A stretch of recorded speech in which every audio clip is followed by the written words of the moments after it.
A painting by the artist Banksy has been removed from a wall in North London and is being sold by an American art dealer.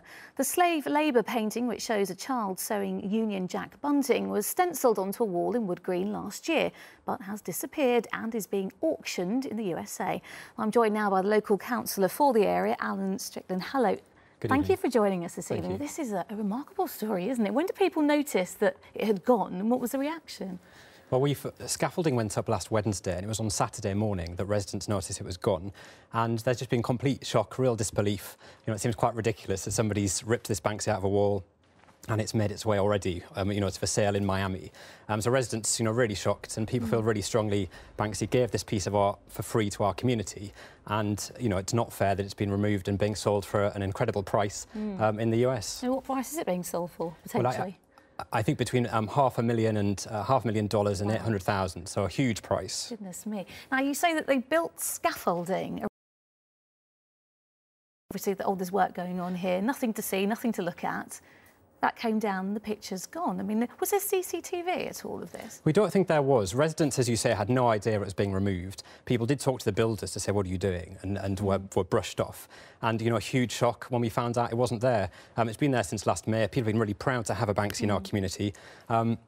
And when it was first put up, so many people were coming to visit it from across London. There were signs around the area. Special signs saying, were erected. Yeah. And, so it's been really fun for our community to have a Banksy. And, people are really upset that it's gone, really upset that it's been taken away from us. Now, this is on the side of the shop. The shop owners are adamant they have nothing to do with it. That's right.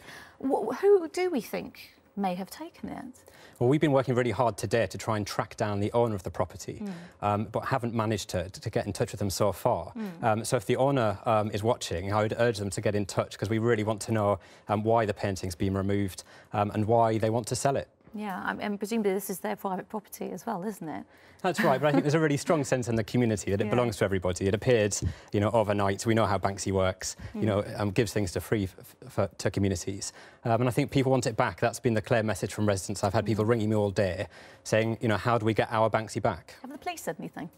Well, they said they don't see any evidence of criminality, but again, we'll be speaking to the police. I'll be writing to the Arts Council, because if this is sold abroad and has to be taken out of the UK, it may need an export licence. So I think there are a number of things we're going to try and get our mural back. Yeah, ultimately, we'd like to see it back on that wall. Absolutely. All right, Alan Strickland, thank you very much for joining us this evening.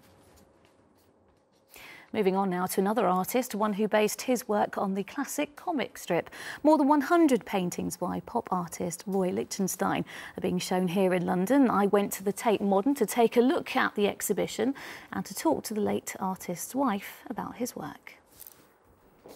Look, Mickey was painted in 1961. It's considered to be Roy Lichtenstein's first piece of pop art. It is one of many here at the Tate Modern. The gallery is staging the first full-scale retrospective of the American artist's work, the biggest in more than 20 years. Well, I love it. In 3 simple words. I think it's very clean and clear. I think Roy's work really looks beautiful. Dorothy Hertzger, married to Lichtenstein for 29 years, is in London especially for the launch, and even for her, there is something new to be seen. I met Roy in 1964, so there are a couple of earlier works that I have only seen reproductions of. So that's a thrill to actually see the painting itself. While he is most closely associated with the pop art movement of the mid-60s, Lichtenstein painted right up until 1997. This exhibition covers an entire body of work. Many of the pieces are on loan, either from private collections or from galleries around the world. It's thought visitor numbers could reach 500,000. One of the great things about the exhibition is that we have managed to borrow so many works that are not glazed, so people can see the works in the way that Lichtenstein painted them. That is not something that is very common. There are, of course, some pieces that have never strayed too far away. Wham was bought by the Tate Modern in 1966. A controversial decision at the time. Some of the gallery's trustees thought it was too avant-garde and too expensive. They got it for just under £5,000. Do you remember? I do remember. I remember seeing the articles.